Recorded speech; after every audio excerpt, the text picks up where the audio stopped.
Seja muito bem-vindo. O vídeo de hoje é para falar sobre reencarnação. E o Dr. Alexandre Moreira é um especialista no assunto, vale muito a pena. Não vi esse vídeo ainda, então vem comigo. Vamos começar a entrar aqui nos estudos que foram feitos e nas evidências que foram levantadas, então, Isso. tanto através do seu instituto quanto de todos os estudos acadêmicos. Aqui você falou, aqui você tem um compêndio de vários estudos feitos pelo mundo na história, é isso? Exatamente. Tá. Exatamente. Então, o que você considera? Se você pudesse elencar, quais foram os 5 experimentos mais significativos, então, que foram feitos, que levantaram evidências, então, dessa existência da consciência desconectada ou não atrelada necessariamente ao Isso. corpo físico? Show. Perfeito. Então, uma primeira questão também que é muito importante do ponto de vista científico é: algumas pessoas negam que seria possível fazer ciência sobre isso.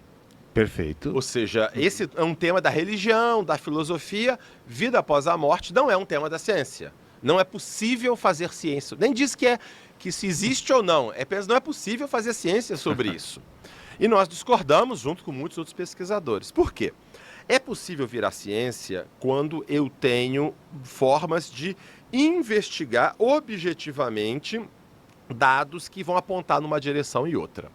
E o que seria, então, como é que eu transformo a questão da sobrevivência da consciência de uma questão religiosa, espiritual ou filosófica para uma questão científica?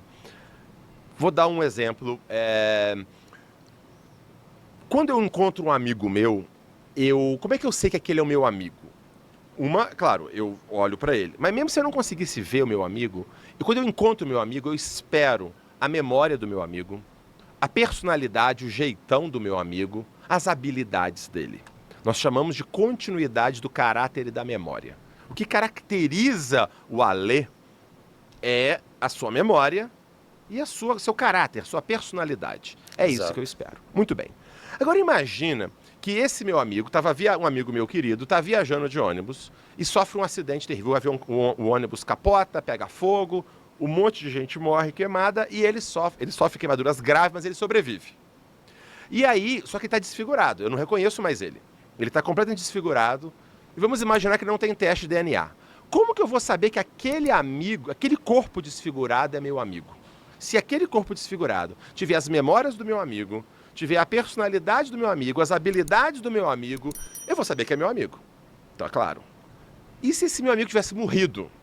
Como que eu vou saber que ele continua existindo vivo? Se de alguma forma eu encontrar evidências de que a memória e a personalidade, o caráter do meu amigo continua vivo. E é isso que nós vamos buscar então. Então, o que eu vou buscar na evidência científica? A continuidade do caráter e da memória quando o cérebro não está funcionando ou quando o cérebro morreu de vez. Ok? Então vamos lá. Então vamos pegar agora as evidências. Vou falar as evidências principais que são experiências de quase morte, com experiência fora do corpo, Opa! experiências de aparição e experiências mediúnicas e experiências de alegadas memórias de vidas passadas. Show. Certo? Tudo isso tem sido muito investigado. Então vamos lá.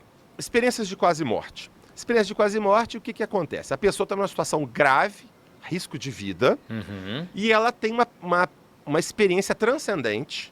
Ela está numa infecção muito grave, uma sepse, um choque séptico, está em coma, teve uma hemorragia grave, uma parada cardíaca, alguma coisa assim. E ela se vê subitamente fora do corpo, ela olha o corpo de uma outra perspectiva, Exato. ela vê as pessoas que estão ali em volta, frequentemente ela vê parentes falecidos ou outros seres espirituais, ela tem aquela visão panorâmica da vida, tem uma série de insights sobre a existência e depois ela percebe que ela tem que voltar para o corpo. Isso é mais ou menos o padrão, todo mundo conhece padrões do que seria uma EQM. Está nos cinemas, né? O Harry Potter teve, no Guardiões da Galáxia também teve recentemente, então isso todo mundo sabe. O que pode chamar atenção nesse sentido? O que chama atenção nas experiências de quase morte? Primeiro, o cérebro ou não está funcionando, por exemplo, numa parada cardíaca, o cérebro para de funcionar. Não tem pulsos Sim. elétricos. Isso. O cérebro, ele precisa de oxigênio e glicose o tempo todo para sustentá-lo. Ele não tem reserva. É como se fosse a casa de vocês sem caixa d'água. Assim que a companhia de água, a Sabesp, parar de mandar água, acabou a água na casa. Tem só a do cano e acabou. Não tem caixa d'água, não tem reserva. O cérebro é a mesma coisa. Ele não tem reserva de glicose e oxigênio, que é o combustível do cérebro. Então, quando o coração para de funcionar, em poucos segundos o cérebro fica isoelétrico. Ele não tem atividade elétrica, não tem mais nada. Nessa situação, não pode ter consciência se o cérebro que gera a consciência, certo? Muito bem. E o que acontece? Tem estudos publicados em grandes revistas médicas, como a Lancet, uma revista médica do mundo, de dezenas de pacientes, centenas de pacientes tiveram paradas cardíacas, e eles referem essas experiências todas ocorridas durante a parada cardíaca. E mais interessante, ocorrer a EQM não tem relação se a pessoa acreditava ou não em vida após a morte, se ela tinha ou não religião, se ela tinha alguma doença mental ou não. Nada disso tem a ver. Ou seja, a gente fala que a EQM, ou a experiência de quase morte, é um fenômeno universal, independentemente das características de quem passa por ela, né? Outro dado interessante.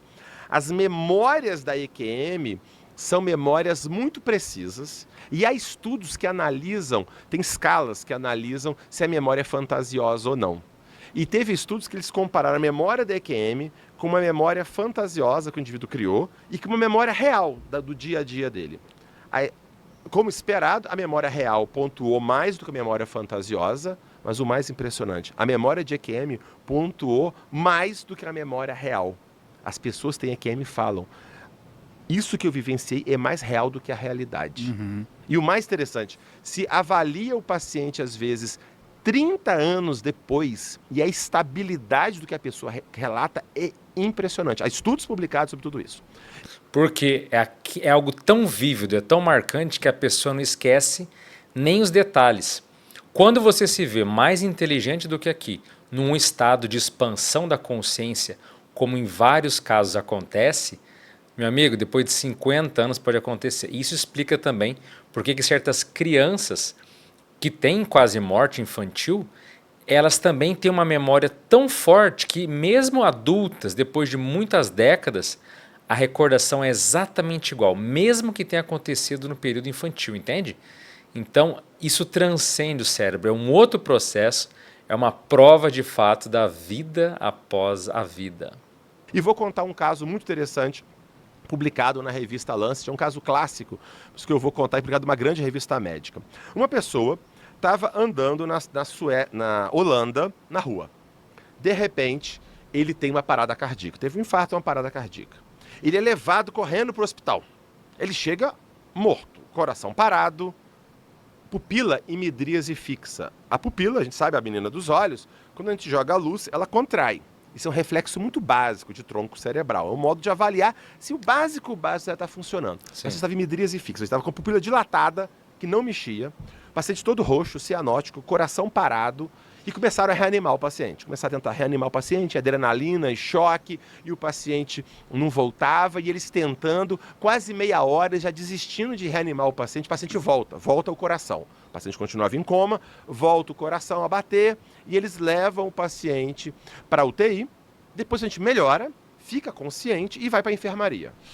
Quando ele está na enfermaria, ele olha para o enfermeiro que aparece e fala, você sabe onde está minha dentadura?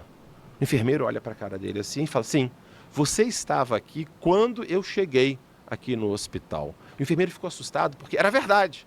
O enfermeiro falou, mas eu examinei esse paciente, ele estava morto, ele estava em midríase fixa. Como ele sabe disso? E ele conta, quando eu cheguei estava você, estava o médico, vocês iam me entubar, aí você viu que eu estava com dentadura. Você tirou minha dentadura, colocou na gaveta daquele carrinho cheio de potes em cima, que é o carrinho de parada, e não acham mais a minha dentadura. E o enfermeiro ficou assustado, porque realmente era ele que tinha pego a dentadura, colocado, quando o paciente estava morto. E mais, ele ainda conta que ele, do lado de fora, ele se via de cima, vendo o médico e o enfermeiro, e o paciente conta que ele ficou desesperado, porque teve uma hora que o médico começou a querer desanimar, ia desistir de reanimar. e o paciente despede gritando, não para não, que eu ainda estou vivo, não para não, que eu ainda estou vivo. Então, esse é um exemplo, há muitos casos assim, mas esse é um exemplo chamado de percepção verídica, ou seja, o cérebro não estava funcionando, o paciente estava em parada cardíaca, o cérebro não funcionando, e o paciente descreve coisas que efetivamente aconteceram quando o cérebro dele não estava funcionando, e que foi verificado pela equipe de saúde. Então, esse é um exemplo de que a memória, a consciência, pode estar ativa quando o cérebro não está funcionando. Então, experiência de quase morte é um tipo de evidência nesse sentido. Excelente. Esse tipo de evidência, apesar de eu já ter assistido vários filmes em que induzem as pessoas, né? Tem até uma série que acho que é The OA ou EIO, alguma coisa assim. The OA. Não é? Tem um OA. filme também antigo, dos anos 90, em que eles faziam experiências nesse sentido. Linha Mortal. Inclusive, olha minha participação aí no Paranormal que eu falo de quase morte. Fui lá, foi um prazer. Dá uma olhadinha. Eu vou deixar aqui no link no final desse vídeo para você dar uma olhadinha lá na minha participação lá. Isso não é algo que a gente teria uma tecnologia viável para induzir esse estado. Então, pegaria, sei lá, o guru, leva para o laboratório e fala, a gente vai te desligar durante, sei lá, 1 minuto, e aí você vai voltar, tudo certo, e aí você conta o que você viu. Não tem, assim, a gente não tem uma tecnologia para desligar o cérebro sem risco ou sequelas. Então tem que ser um evento aleatório da vida, uma situação, um acidente, uma ocasião trágica em que a pessoa é levada ao limite da existência e aí ela consegue relatar. Mas seria muito interessante se conseguisse fazer igual os filmes mostram, né? De criar uma metodologia ali em que você pode então desligar o corpo da pessoa, a pessoa morre, aí você reanima ela sem nenhum problema, ela volta saudável e relatando as experiências. Isso, né? O filme é o Linha Mortal, esse que você gostou. Linha Mortal. Anos 90, não é isso? Então, sim, tem uma implicação ética, a gente não pode fazer isso por questões éticas óbvias, mas é importante também saber o seguinte, sim, a ciência, quando possível, reproduzir tudo em laboratório é ótimo, mas muitas vezes não é possível. Por exemplo, astronomia. Você não consegue reproduzir em laboratório as observações do Galileu, por exemplo.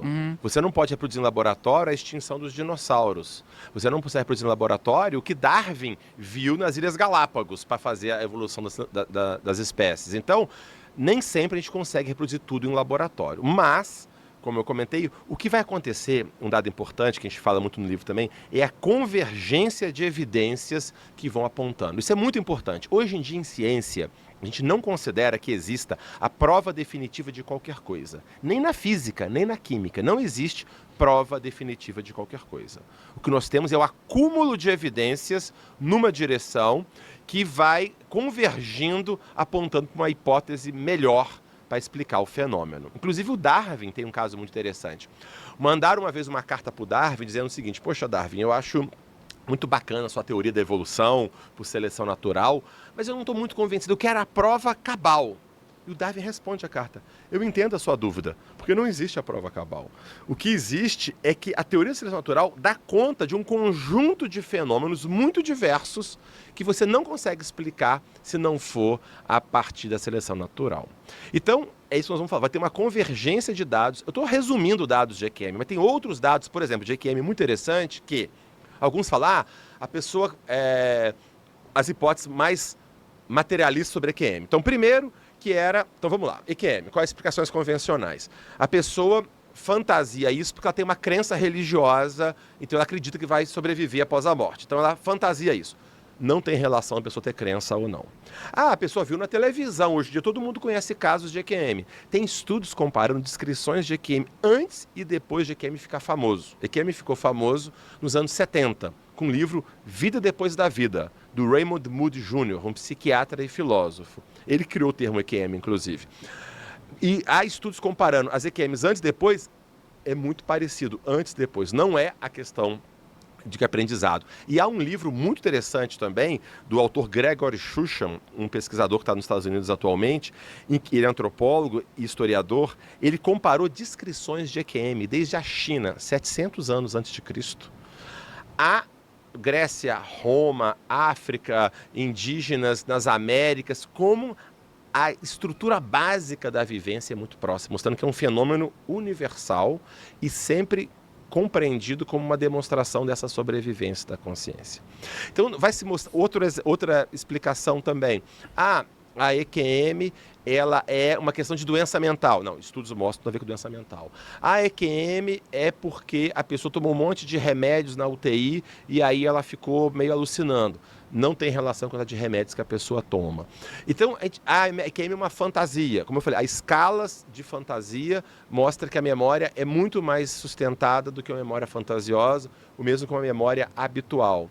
Então, vai convergindo que a explicação mais plausível passa a ser mesmo. Tanto é que a maioria dos pesquisadores que estudam EQM cientificamente e publicam academicamente casos e estudaram dezenas de casos, a maioria deles, a imensa maioria, acha que as EQMs não são explicáveis só pelo cérebro ou pela cultura e que elas indicam uma consciência além do cérebro. Tá certo? Como o Pim van Lommel, cardiologista da Holanda, Sam Parner, cardiologista dos Estados Unidos, Bruce Grayson, psiquiatra americano. Então, os principais pesquisadores percebem isso. Então, EQM é uma evidência. Alguém jogou no chat o tal do coma induzido. Se daria para simular, então, uma EQM através de um coma induzido ou se não tem nada a ver? Então, o problema é o seguinte, qual que é um dos problemas? A maioria das pessoas que tem parada cardíaca ou coma e tal, não tem EQM. Tá certo? Tá. Ou pelo menos não lembram. Esse é um outro é coisa complicada, mas em linhas gerais é o seguinte, os estudos que acompanharam a parada cardíaca, todas as paradas cardíacas que aconteceram e que conseguiram reanimar. Certo. Tá certo? Em torno de 15% lembram de uma EQM, dos que conseguiram reanimar. Tá ótimo. Por que uns lembram, outros não? A gente não sabe. Sim. Inclusive, a gente não sabe se quem não lembra não teve ou só não lembra mesmo. Sim, igual o sonho. Tem um caso que foi publicado recentemente de uma pessoa que teve uma hemorragia no parto, uma complicação danada, ficou em coma, acordou e ficou por isso mesmo. Depois, anos depois, essa pessoa fez uma regressão hipnótica e relata uma EQM e depois se verificou que o que a pessoa falou era verdade. Nossa. Então levanta a possibilidade. Isso é uma área que está muito de fronteira atualmente. Inclusive aqui no canal eu já li um relato de uma mulher que ela ficou 30 anos sem lembrar da quase morte dela e de repente por um evento qualquer veio as memórias todas em bloco, quer dizer, veio tudo junto e ela pôde falar, nossa, como é que eu esqueci? E depois ela foi correr atrás e viu que também fazia tudo sentido e que eram lembranças reais. Inclusive aqui em Foz eu conheci também uma mulher que ficou 10 anos, mais de 10 anos, sem lembrar da quase morte dela. Mas depois a memória voltou com tudo. Então o que ele está falando é realmente muito sério. Então às vezes a pessoa teve a EQM, mas como estava às vezes o cérebro meio desconectado, não fixou aquela memória aqui fisicamente. Então o que eu quero dizer é o seguinte, não basta fazer uma parada cardíaca e fazer voltar para ter uma EQM, ou um coma, ou etc. E mesmo um coma, eticamente, você não pode induzir um coma numa pessoa e simplesmente, né, Claro. para poder fazer o teste. Nenhum comitê de ética vai permitir um negócio desse. Antes de continuar o vídeo, eu quero te contar uma coisa em poucos segundos. Você já se perguntou o que acontece depois da morte? Do Vida Após a Vida. Esse curso Vida Após a Vida é para Vida Após a Vida. Vida após a vida é o Para a curso gente novo. dar as bases. Meu nome é Alexandre Pereira e depois de estudar centenas de casos de experiências de quase morte e de eu mesmo ter experiências fora do corpo, criei o curso chamado Vida Após a Vida. E esse curso é um guia completo para você entender o que existe além da matéria, sem mitos, sem medos, apenas a verdade. Se você sente que a vida é muito mais do que essa realidade que conhecemos, esse curso é para você. Imagine descobrir que a morte não é o fim, mas o início de algo extraordinário. Em apenas 7 aulas, eu vou te trazer um conhecimento que vai expandir a sua consciência e te dar uma nova visão da realidade, onde tudo finalmente faz sentido. E o melhor de tudo, o curso Vida Após a Vida é 100% online, gravado e acessível. Clique abaixo e garanta o seu acesso para o vida após a vida. A EQM seria a primeira que mais teria para ver a vida após a morte? É a que tem mais estudo. Não, eu não acho que é a melhor evidência. Mas é É a que tem mais estudo, sim. A área que tem mais estudo acadêmico são as experiências de quase morte, tá certo? Mas eu não acho que é a melhor evidência. É uma evidência... Porque também a pessoa não morreu de vez, né? Tanto é que ela voltou para contar a história, né? Então, mas pelo menos mostra que a consciência está funcionando quando o cérebro não está funcionando ou está muito precário. Esse é o primeiro dado que mostra que a consciência pode ter algo além do cérebro. Então a EQM, nesse caso, que seria a memória em si que fica registrada, ela é um conjunto de fatores aleatórios, imprevisíveis, que pode ou não acontecer e que ninguém sabe exatamente qual é a combinação certa. Isso, imprevisíveis até o momento, né? A gente não sabe realmente por que umas pessoas têm EQM e outras não. A gente não sabe isso ainda. Está se tentando investigar, nós temos feito pesquisas, nós e outros grupos também pelo mundo, mas a gente não sabe ainda por que algumas pessoas têm EQM e outras não. Mas é um fator que muda muito a vida das pessoas, né? Depois, quem teve a experiência, aí muda tudo, não é isso que se... Isso, inclusive a gente fez orientei um doutorado da Mona Lisa Silva, professora de enfermagem da Federal de Juiz de Fora, que nós investigamos mais de 200 casos de EQM no Brasil. Olha só. Certo? E a maioria dessas pessoas, foram 204 casos, só um não tinha certeza que era uma experiência espiritual verídica. Só um dos 204. E a maioria deles disse que essa era uma experiência mais importante que tiveram nas suas vidas. E a maioria deles disseram também, outro dado muito interessante, que a maioria deles comentou que a experiência, de alguma forma, contrariava as crenças prévias que eles tinham. Não era apenas uma mera reprodução das expectativas e crenças prévias. Desafiou crenças prévias e, ao mesmo tempo, o modificou, aumentando a crença em vida após a morte, aumentou o nível de espiritualidade dessas pessoas e uma menos preocupação com a coisa estritamente material, por exemplo. Isso são fenômenos muito importantes. A pessoa ela tem uma percepção muito diferenciada da realidade. Uma metáfora muito boa, o maior pesquisador no mundo em EQM é o Bruce Greyson. Ele tem um livro que se chama After, em inglês, e acabou de sair, chama, acho que Depois da Vida, se eu não me engano, em português. Acabou de sair o livro, Bruce Greyson. E ele comenta, ele é um pesquisador muito importante da área, e ele comenta um caso de um paciente, que eu achei muito interessante. Que ele diz o seguinte, porque é normal nas experiências espirituais as pessoas terem um senso de entendimento mais profundo da realidade, um conhecimento noético que se fala, né? Eu percebi alguma coisa mais profunda. E um paciente deu uma metáfora que foi muito boa. É como se eu vivesse a vida inteira dentro de um galpão meio sombrio. Um galpão enorme, mas sempre na penumbra. Eu vejo tudo meio preto e branco, numa penumbra. Quando ele teve a EQM e essa percepção mais profunda da realidade, como se tivesse acendido a luz, a chave geral, e tudo se iluminou, e você começou a ver com detalhes, coisas, precisão da luz, da textura, que você não via antes. Então, muitos pacientes com EQM referem exatamente isso, ter tido uma percepção mais aprofundada da realidade da existência, e isso impacta a visão de mundo que eles têm e os seus comportamentos.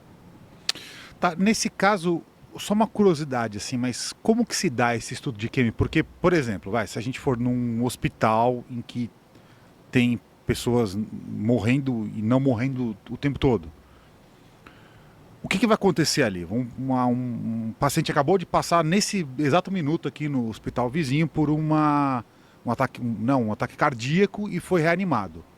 O que vai acontecer? Esse paciente vai falar pro médico, doutor, eu vi uma coisa meio estranha aqui, tive um sonho meio esquisito, mais real do que a vida. E aí o médico falou, opa, você teve uma EQM, deixa eu chamar o departamento responsável. Como é que se dá esse processo? Então, primeiro na prática clínica e na pesquisa. Na prática clínica, o paciente vivencia aquilo. Muitas vezes ele pode ficar meio confuso, sem saber o que está acontecendo, o que é aquilo. Ele vai falar para alguém alguma coisa. Fala, tive uma coisa meio esquisita aqui, doutor. Ou às vezes ele não fala. Isso é muito interessante também. Nós vimos... O tabu, né? O medo de ser julgado, o medo de ser chamado de louco. Enfim, o medo da rejeição, a danada, né? Esse medo danado que acaba atrapalhando tantas pessoas, né? Que tiveram experiência e morrem caladinhos, não falam nada para ninguém, né? da nossa pesquisa, e muitos pacientes não contaram para ninguém, com medo de serem julgados, com medo de se achar que ele é louco, etc. e tal. Ou quando contou, não contou para a equipe de saúde, com medo também de, isso é loucura, isso é alucinação, etc. e tal. Então, muitos pacientes não contam. Nós publicamos um artigo agora orientando a equipe de saúde, médicos, enfermeiros, psicólogos, a como escutar com empatia, com acolhimento e ajudar o paciente a entender e integrar essa vivência. Então, isso é uma coisa. Agora, na pesquisa, tem vários modos de pesquisa. Por exemplo, a pesquisa que nós fizemos uma divulgação no Brasil todo de pessoas, quem teve, vimos, EQM é isso, isso, isso. Se você teve, entre em contato com a gente. Aí tinha um site, a pessoa tinha um formulário, depois a gente entrevistou, etc. Isso é uma coisa. Existem outras pesquisas em que é isso mesmo. Nós também fizemos essa pesquisa também. Todo mundo que tem parada cardíaca e é reanimado é entrevistado. Todo mundo. Tá aí a chave do negócio. Todo mundo. Quer dizer, todo mundo que teve parada cardíaca e foi reanimado, tem que lembrar que a maioria que tem parada cardíaca não consegue ser reanimado. Sim, com certeza. Tá? 80% não é reanimado. Dos 20% que são reanimados, que conseguem voltar, a gente pergunta: você teve alguma vivência? Você se lembra de alguma coisa durante o período aí que você ficou inconsciente, etc. E aí a gente vai investigar a partir disso. Então esse é o modo chamado de estudo prospectivo. Que é a experiência de quase morte. A pessoa não morreu, né? Se for uma experiência de morte, aí já é outro método. Pois é, mas essa é outra polêmica, porque em tese a pessoa morreu. Se o coração parou, parou a respiração, porque aqui ele falando de morte. Morte é parada cardiorrespiratória. O cara tem uma parada cardiorrespiratória, só que é uma morte reversível. Isso. A morte tem um período de reversibilidade. Essa que é a questão. Essa é toda uma polêmica. Inclusive, alguns chamam, não é espécie de quase morte, é experiência de morte real, alguns chamam. Já estão querendo mudar o termo, mas eu acho que não vai pegar, não. É EMR, né? Experiência de morte revertida. Isso. Seria mais lógico, né? Alguns chamam actual death experience, alguns chamam de morte real, né? Então, na realidade, a pessoa teve uma morte mesmo, né? O coração parou, o cérebro parou, a respiração parou, só que aquilo é reversível, que hoje em dia a gente sabe, as próprias células do corpo não morrem de uma hora para outra. O coração para, mas até morrer os neurônios, demoram uns minutos a horas, tudo, né? Então, mas é isso. Então, mas como você falou, é verdade, mas não foi uma morte definitiva. Né? Então, a morte definitiva a gente vai investigar nos casos de mediunidade e de reencarnação. Tá bom, tá ótimo. Então, acho que de que você tem mais alguma história boa para contar? Não, acho que tá bom. Acho que dá, como ilustração, tá de bom tamanho. Então tá bom. Qual que é o próximo item da lista? Então, a outra... Então, primeiro, a experiência de quase morte. E existe a outra situação. O paciente morreu de vez mesmo. É possível que essa consciência, essa memória e esse caráter se manifestem de alguma forma em alguém? Seriam chamados de médiums, né? Isso é um dado interessante também. A ideia, a experiência, todas as experiências que a gente está falando são experiências humanas universais. Todas as culturas têm. A experiência de ver alguém que já morreu, por exemplo. Nós temos esse dado no Brasil. Fizemos um levantamento na população brasileira. Quantos % dos brasileiros vocês acham que refere que já viram ou ouviram alguém que já morreu? Até contando os meio que falaram depois, assim, porque tem isso, né? Que nem que você falou da EQM, a pessoa vai falar muito tempo. Sim, mas o cara fala contando assim, um erro aí na pesquisa. Se você perguntar para a população da rua. Você já viu um morto aí? Você já viu ou já ouviu, entrou em contato com alguém que já morreu? Quantos % vocês acham que dá? 40, eu chutei por cento. Acho que deve dar uns 80%, deve ser alto, assim, né? Eu vou chutar 70%. Eu não soube dessa pesquisa, mas sempre tem casos, né? Causos da pessoa que fala que viu, que não sei o quê. Eu acho que é 70%. Contato com quem já morreu é 50%. No Brasil e nos Estados Unidos também. Isso é transcultural. Então tem um dado recente do Gallup nos Estados Unidos mostrando que 50% já tiveram contato com quem já morreu. E no Brasil nosso dado mostra exatamente a mesma coisa. Sobre o 90% é o seguinte, nós temos essa mesma pesquisa, a gente levantou outras experiências espirituais, experiências de EQM, fora do corpo, senso de conexão, experiência espiritual profunda, conexão profunda com Deus. 94% da população já teve alguma experiência espiritual profunda. Então isso é interessante. Não são experiências anômalas. Veja, ele falou de ver pessoas falecidas, que seria clarividência. Mas experiências transcendentes, mais de 94% é muita coisa. Então ela ouviu uma voz, ela teve uma memória talvez de vida passada, uma experiência fora do corpo. Quer dizer, somando tudo, passado 90% é realmente algo muito sério, né? Raras. Raro é não ter essa experiência ao longo da vida. Isso é muito interessante, porque muda muito a figura. As pessoas têm uma ideia, às vezes, que a experiência é coisa de gente exótica, de gente muito raro. Na realidade, 94% dos brasileiros já tiveram experiências desse tipo. Nossa. Intensas, experiências intensas. Espirituais profundas. Significativas. Isso, 94% da população brasileira. Nós publicamos isso numa revista internacional sobre isso. Então, é muito frequente. Tá, então vamos lá. Então, essas experiências são independente de crença, religião, as pessoas têm essas experiências. Muito bem. Inclusive, essas experiências frequentemente mudam a religiosidade da pessoa, a espiritualidade da pessoa também. Sim. Né? Isso é muito importante. Bom, voltando. Então, essa experiência de ver ou ouvir pessoas que já morreram, ou sentir em contato com, que se dá o nome de mediunidade, que não tem a ver com uma religião específica, uma experiência humana, isso é muito frequente, como eu falei, metade tem. Eu vou contar 2 casos que são interessantes. Um caso é pesquisado nos Estados Unidos. É um caso de aparição. Há muitos casos de experiência de final de vida. Todo mundo deve conhecer. Todo mundo tem um caso de um parente que estava muito doente, que estava quase morrendo. E aí o que ele sempre vê? Quando ele está quase morrendo, o que é comum ele ver? Ele vê um parente que vem buscá-lo. Sim. Isso é Um clássico. um clássico, porque é assim que acontece. As pessoas referem isso, né? A pessoa vê um parente que veio buscá-lo, que veio consolá-lo, ajudá-lo nessa transição. Então, isso é uma experiência de final de vida. Isso é muito comum. E é comum também, há estudos... As experiências no leito de morte, né? Experiências transcendentes no leito de morte. De que pessoas que são conhecidos da pessoa que morreu com um acidente, por exemplo. Só teve um acidente. Ninguém esperava. Um parente próximo ou um amigo tem uma visão dessa pessoa no momento da morte. Sim. E depois ela vai descobrir que aquela pessoa tinha morrido naquela hora. Etc. E uma vivência e uma visão de um modo muito marcante. E essas vivências deles não é uma coisa trivial, é uma coisa que tem uma carga emocional, de veracidade muito forte. Então tem muitos estudos a esse respeito, são interessantes. Mas eu vou contar um caso, foi publicado nos Estados Unidos, que a gente conta no livro, que é o seguinte. Um cara, ele tinha 3 filhos. E aí ele brigou com um dos filhos. E ele deserdou esse filho. Fez um testamento, registrou deserdando um dos filhos. Beleza. Só que depois, alguns anos depois, ele se arrepende, faz um outro testamento dividindo igualmente para os 3. Só que ele deixou para fazer depois o registro desse testamento novo. E ele guardou esse testamento de um modo que ninguém sabia. Mas lembre-se, não deixe para amanhã o que você pode fazer hoje. Ele achou que ia registrar o testamento lá na frente. Só que ele sofreu um acidente e morreu. Sofreu um acidente e morreu.